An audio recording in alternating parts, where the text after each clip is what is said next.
केलेलं आहे आणि ज्याप्रमाणे आम्ही मागच्या वर्षी नाशिक CP म्हणून ज्यावेळेस काम करीत होतो त्यावेळेस ही प्रोग्राम तिथे झाला होता आणि I was one of the speakers. आजही इथे योगायोगाने मी इथे IG म्हणून आहे. माझ्याकडे 4 जिल्हे आहेत, औरंगाबाद, बीड, उस्मानाबाद आणि जालना. हे जे यूथ इन्स्पायरिंगसाठी सकाळनी जे प्रोग्राम नेहमी सतत हे करतात, आज 6वा प्रोग्राम आहे इथे. मग हे जे प्रोग्राम्स आहे युवा मंडळीला एक मार्गदर्शन करण्याची गरज आहे. काही वेळेस आपण थांबून जातो की what next and what after this, काय आपण केला पाहिजे, आणि ते भरपूर प्रश्न आपल्यासमोर येतात.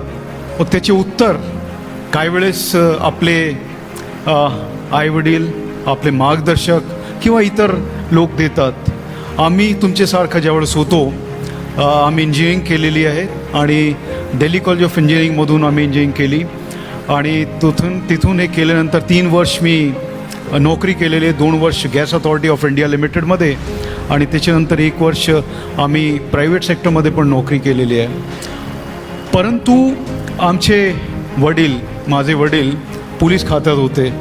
एक आतून अशी एक इच्छा होती की आम्ही पण पोलीस खात्यामध्ये जाऊ आणि त्यांना काम करीत, ते जसे काम करत होते त्यांना बघून एक इन्स्पिरेशन मला वाटत होती की I should also get into civil services and what into civil services. ते होतं आमच्या पोलीस बनायचं मला. आणि तर 96मध्ये माझं सिलेक्शन झाला आणि त्याच्यानंतर जवळपास 23 वर्ष आम्ही नोकरी करतो आहे आणि या 23 वर्षामध्ये वेगवेगळे लेवलवर आम्ही नोकरी केलेली आहे.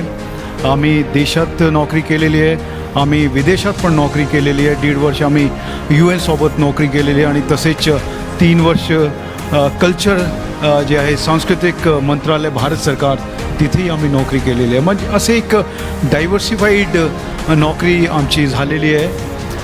मराठवाड्यामध्ये ज्यावेळेस आम्ही आलो होतो इथे आणि याच्या अगोदर नाशिक CP म्हणून आम्ही जे काम करत होतो, कार्यपद्धती सारखी आहे परंतु वातावरण आणि हवामान हा इकडच्या वेगळा आहे.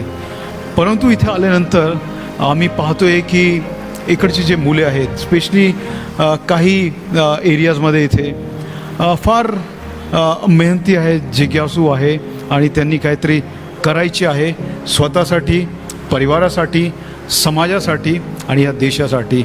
हा एक अभिमानाची गोष्ट आहे. आणि हे बघून आम्ही ज्या वेळेस इंजिनियर्स असो किंवा इतर स्टुडंट्स असले तर त्यांच्याशी ज्यावेळेस आम्ही बोलतो तर भरपूर गोष्टी आम्हाला कळतात की आपण काय अजून करू शकतो आहे. तुमच्या भविष्यासाठी तुम्हाला काय काय करायचे आहे, तुमचे एम्स, तुमचे गोल्स, तुमचे ध्येय हे तुम्ही सेट केले पाहिजे. तुम्हाला अगोदर भरपूर लोकांनी सांगितलं असेल, परंतु मी पुन्हा सांगतो आहे की जर आपले गोल्स नसले, आपले टार्गेट्स नसले तर आपण भ्रमित राहतो की आम्हाला ॲक्च्युली करायचं काय आहे. आणि एक वेळेस जर तुमचा गोल, तुमचा ध्येय सेट झाला तर यू आर क्लिअर. तुम्हाला क्लिअर असतो की मला इथे पोचायचं आहे. एक तुम्ही फुटबॉलच्या गेम सर्वांनी पाहिला असेल नक्की. फुटबॉलचे गेममध्ये 2 टीम्स असतात, A टीम आणि B टीम. A टीम जे आहे B टीमवर ज्यावेळेस गोल करतात तर ते जिंकतात, जर Bनी नाही केला तर असे एक आपसात ते खेळतात. तुम्ही एक इमेजिन करा की त्या गेममध्ये गोल पोस्ट नाही आहे, म्हणजे A टीमच्या गोल पोस्ट नाही आहे आणि B टीमच्या पण गोल पोस्ट नाही आहे. मग ज्यावेळेस A टीमचे लोक B टीमचे येथे जातात गोल करायला तर पोचल्यानंतर त्यांना कळतच नाही की मला कुठे बॉल टाकायचे आहे. आणि जो गोलकीपर असतो त्यालाही कळत नाही की मला काय डिफेंड करायचं आहे. मग इतकी मेहनत केल्यानंतर तो जो स्ट्रायकर आहे फुटबॉल घेऊन तिथे पोचलेला आहे, परंतु ही डझंट नो की त्यांनी गोल कुठे करायचं आहे. मग असा संभ्रम होतो. हा संभ्रम तुम्हाला तोडला पाहिजे, त्याचे वर तुम्ही गेले पाहिजे. And you must be very very clear की माझा हा गोल आहे. आपण पाहिलं असेल जसं नदी असतात, तर नदीमध्ये ज्यावेळेस नदी वाहतात तर त्याचे समोर भरपूर अडथळे येतात, परंतु ती थांबत नाही आहे, ती आपला मार्ग बदलतात. त्याला शेवटी समुद्रात जायचे, तो दॅट डेस्टिनेशन इज फिक्स. अडथळे येतात, त्यालाही अडथळे येतात, परंतु ती ते जो त्याच्या डेस्टिनेशन आहे त्या डेस्टिनेशनपर्यंत ती पोहोचतात आणि दॅट अचीव्स इट्स गोल. असंच आपलं असतो.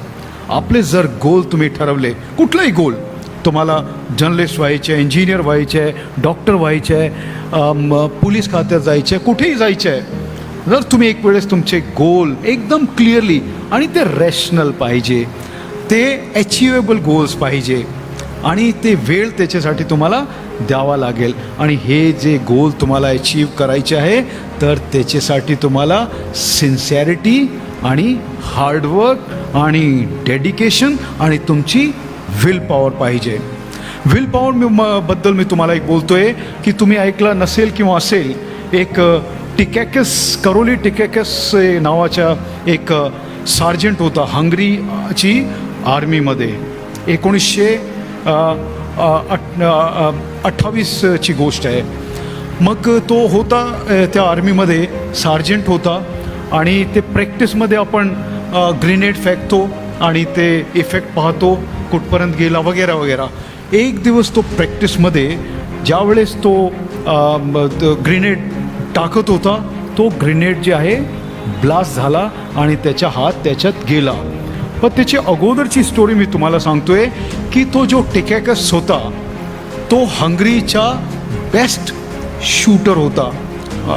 शूटिंग तुम्हाला माहिती असेल तर तो बेस्ट शूटर होता, आणि हंगरीमध्ये सर्वांची अपेक्षा होती आणि त्या सर्वांना खात्री होती की तो आपले देशासाठी ऑलिम्पिकमध्ये गोल्ड मेडल आणणार आहे. तो इतके कॉन्फिडंट होते सगळे लोक, परंतु त्या प्रॅक्टिसमध्ये त्याचा उजवा हात which was a firing arm, त्याच्यावर तो फायर करत होता, तो त्याच्यात गेला. आणि हे झाल्यानंतर त्याची मनस्थिती तुम्ही समजू शकतात की एक माणूस जो बेस्ट शूटर होता, आपले देशाची शान होता, आणि त्याचा हात गेला. आणि हे झाल्यानंतर त्याच्यासमोर पर्याय 2-3 पर्याय होते. एक तो मोस्टली जे आपल्यासमोर जसं आपल्यासोबत जर घटना घडली तर आपण म्हणणार की माझ्यासोबतच काय झालं, हे माझ्यासोबत का घडला. एक आपण डिप्रेशनमध्ये जातो, आणि माझा जे बेस्ट हात जो होता शूटिंगचा तो त्याच्यात गेलेला आहे. परंतु करोलीने डिप्रेशनमध्ये होता थोडी वेळ, त्याच्यानंतर ते स्वतःला आत्मचिंतन केला आणि ते स्वतःला बोलला की व्हॉट आय हॅव स्टील, माझ्याकडे अजून काय शिल्लक आहे. आणि त्याची विल पॉवर होती की ठीक आहे, जे झालेलं आहे ना होऊ दे, आपण बघू. मग त्याच्याकडे अजून लेफ्ट हँड होता, तर हे लेफ्ट हँडनी तर ते स्वतःशी बोलत होता, आणि 1-1.5 महिन्यानंतर तो हॉस्पिटलमधून गायब झाला. कोणाला काही माहिती नव्हतं की तो माणूस कुठे गेलेला आहे. त्यानंतर 1 वर्षानंतर अगेन ही रिसर्फेसेस, परत तो आला सर्वांसमोर, आणि तो त्या दिवशी आला ज्या दिवशी तिथे हंगरीमध्ये नॅशनल शूटिंग चॅम्पियनशिप चालू होती. त्या नॅशनल शूटिंग चॅम्पियनशिपमध्ये आला. मग तिथे जे बाकी त्यांचे जे मित्र होते त्यांनी त्या सांगितलं की यार तुझ्यासोबत असं घडला, तरी तू इतकी हिंमत करून आम्हाला ॲप्रिशिएट करण्यासाठी तू इथे आलेला आहे. तर त्यावेळेस करोलीच्या उत्तर तुम्हाला सांगतोय, तो म्हणाला की मी तुम्हाला शुभेच्छा देण्यासाठी नाही आला, मी तुम्हाला सपोर्ट देण्यासाठी नाही आला आहे, मी तुमच्याशी लढण्यासाठी आलेलं आहे. I am going to fight with you. आणि तर त्या दिवशी नॅशनल शूटिंग चॅम्पियनशिपमध्ये त्यांनी भाग घेतला, आणि to surprise of all of you तो त्या दिवशीच्या त्याच्यात जिंकला. आणि तो जिंकला आपली विल पॉवरनी, आपली प्रॅक्टिसनी. त्यांनी स्किल एक्वायर केली. ते म्हणत आहे की स्किल कॅन बी एक्वायर्ड. कुठली स्किल तुम्ही एक्वायर करू शकतात, परंतु तुमची जी इच्छाशक्ती आहे, इच्छाशक्ती तुमची स्ट्रॉंग राहिली पाहिजे. मग 1938मध्ये ऑलिम्पिक्स होणार होते, परंतु त्यावेळेस वर्ल्ड वॉर 2 चालू झाला, तर त्यावर्षी हे होऊ शकले नाही. परत 42मध्ये होणार होते, ते पण परत नाही होऊ शकले. त्याच्यानंतर ज्या वेळेस इंग्लंडमध्ये ऑलिम्पिक झाले, त्या ऑलिम्पिकमध्ये करोली परत गेला, आपले कंट्रीला रिप्रेझेंट केला तिथे, आणि तिथे परत त्यांनी आपल्या देशासाठी गोल्ड मेडल जिंकला. त्याच्यानंतर पुढच्या ऑलिम्पिक आला हेल्सिंकीमध्ये, तिथेही तो गोल्ड मेडल जिंकला. थिंक अबाउट अ पर्सन, एक माणूस ज्याच्या शूटिंग हँड गेलेला आहे, त्याची विल पॉवर इतनी स्ट्रॉंग होती की तो आपली विल पॉवरवरून तिथे पोहोचू शकला आणि आपल्या देशासाठी 2 ऑलिम्पिक्समध्ये कॉन्झिक्युटिव्ह गोल्ड मेडल त्यांनी आणले. तर अशी विल पॉवर माझी अपेक्षा आहे की तुमच्यामध्ये राहिली पाहिजे. मी स्वतःचा एक्झाम्पल देतो आहे. मी ज्यावेळेस याच्यासाठी तयारी करत होतो, तर एकच माझा ध्येय होता, एकच गोल होता, एकच विल पॉवर होती की this I have to achieve at any cost. आता आपण पाहताय की स्मार्टफोन आहे, आपण भ्रमित राहतो, इकडे तिकडे आपलं लक्ष जातात. तर हे जे डिस्टर्ब करण्यावाली तुमची जे गोष्ट आहे, जे साहित्य तुम्हाला डिस्टर्ब करतात, जे गोष्ट तुम्हाला डिस्टर्ब करतात, त्या गोष्टीपासून तुम्ही लांब राहिले पाहिजे. And you should be focused. जसं लेन्स असतो ना, लेन्सवर आपण रेज सूरजची ऊर्जामध्ये ज्यावेळेस आपण केला, ते सगळा फोकस करून एकच जागा पडतो आणि त्याच्यामुळे आग लागतं. Because that is focused. असा तुमची फोकस मानसिकता पाहिजे जर तुम्हाला आपले गोल्स अचीव करायचे आहे. हे गोल्स अचीव करीत असताना काही वेळेस आपल्याला असं वाटतं की माझी क्षमता नाही आहे, माझे आईवडील रिक्षा चालक आहे, माझे वडील शेतकरी आहे, मी काय करू शकणार, मी करू शकत नाही, असं काही वेळेस डोक्यामध्ये विचार येतात. आणि ज्यावेळेस तुमचे एम्स, तुमचे गोल्स, तुमचे टार्गेट्स हाई असतात, त्यावेळेस अजून लोक सांगतात की तुझी लायकी आहेत का, तू हे करू शकणार नाही, असं भरपूर लोक बोलतात. त्यावेळेस तुम्ही काय केलं पाहिजे, त्याच्यासाठी पण एक छोटीशी स्टोरी आहे, मी सांगतो आहे, कारण ते तुमचे लक्षात राहिली पाहिजे. आणि हे तुमचे लक्षात राहिली, then you will be able to achieve whatever you want to achieve in life. It has happened with me, with my daughter. Before that story I will tell you. आम्ही ऑगस्टमध्ये 18 ऑगस्टमध्ये 2018ची ऑगस्टमध्ये आम्ही आयरनमॅनसाठी गेलो. आणि हे आयरनमॅन, मी आणि माझी मुलगी जी 18 वर्षाची आहे, माझी वय 50 वर्षाची आहे, आम्ही दोघांनी डिसाईड केला की आपण आयरनमॅन करू. आणि आयरनमॅनमध्ये आता जसं सांगण्यात आला की त्याच्यात सुरुवातीला 4 किलोमीटरची स्विमिंग असतात आणि ती स्विमिंग ओपन वॉटरमध्ये असतात, समुद्रात किंवा लेकमध्ये असतात. आणि त्याच्यानंतर हे जे तिकडचं ते पाणी आहे फार थंड असतो. आणि 4 किलोमीटर जर तुम्हाला स्विमिंग करायचं आहे, पाणीमध्ये राहायचं आहे, भरपूर भीती वाटतात जर तुम्ही व्यवस्थितपणे ट्रेनिंग केली नाही. तर ही ट्रेनिंग आम्ही केली. माझा स्विमिंग इतकं चांगलं नव्हता. माझी मुलगी नॅशनल स्विमर आहे, नॅशनल लेवलची, गोल्ड मेडल वगैरे पण जिंकलेले आहे त्यांनी. तर हे जे आहे, आम्ही स्विमिंगची तयारी केली. हे 4 किलोमीटर स्विमिंग केल्यानंतर तुम्हाला 180 किलोमीटर सायकलिंग करायचं आहे. हा 180 किलोमीटर सायकलिंग सतत करायचे, तुम्हाला थांबायचं नाही आहे. तुम्ही गेले, स्विमिंग केली, लगेच तुम्हाला 180 किलोमीटर सायकलिंग करायचं आहे. आणि ही सायकलिंग केल्यानंतर शेवटचा जो टप्पा असतो तो आहे फुल मॅरेथॉन. 42 किलोमीटर्स रनिंग तुम्हाला करायचं आहे. आणि हे सगळी जे आहे जवळपास 226 किलोमीटरचा हे प्रवास असतो. आणि हे केल्यानंतर तुम्हाला आणि ते वेळ ते देतात, 16 तासाची वेळ देतात. ते 16 तासामध्ये तुम्हाला पूर्ण करावा लागतो.